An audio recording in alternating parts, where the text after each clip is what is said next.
give me a second. I really want to explain the gang law. Like, Georgia's gang law is unique. It's different from other states. It's not federal. This is state law, but it's very different. In Georgia, in order to prove a gang case, under the Gang Terrorism Act, there are three legal pillars to the stool. You have to prove that the gang is a criminal gang, that it's not just a group of people, but it's a group of people who are committing crimes together, that they are a criminal enterprise. Then you have to prove that any given individual is a member of that gang, that they're not just affiliated per se, but they're actually a member of the gang.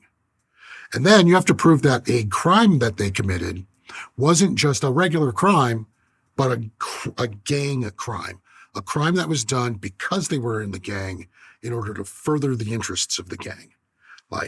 If you get all three of those things, then you've got a Gang Terrorism Act violation, and it's 5 to 15 years on top of whatever the underlying crime is. And that underlying crime could be jaywalking. It doesn't matter. The key thing is these prosecutions allow the prosecutor to introduce all kinds of evidence that would never see the inside of a courtroom about Instagram posts that are showing you wearing colors and throwing gang signs and holding guns, and music lyrics that are upholding the gang ethos and are showing what the gang signs are and talking about gang life and specific murders and specific acts of violence or specific crimes. None of this stuff would ever see the inside of a courtroom anywhere else. Georgia's different.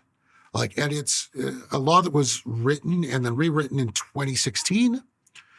It's been tested in the court a couple of times and upheld. This is probably the most extensive use of it I've ever seen. This is a test. And it's a test Fani Willis has brought in the state's experts in. She hired the guy who wrote the law to run her gang prosecutions. And it's not just for the gangs, the street gangs that we're talking about. The racketeering element, which is different, that's how Donald Trump is going to be charged. Some of this is a test for that case. Do they have the internal processes necessary in order to prove this sort of organized crime stuff? Fascinating stuff.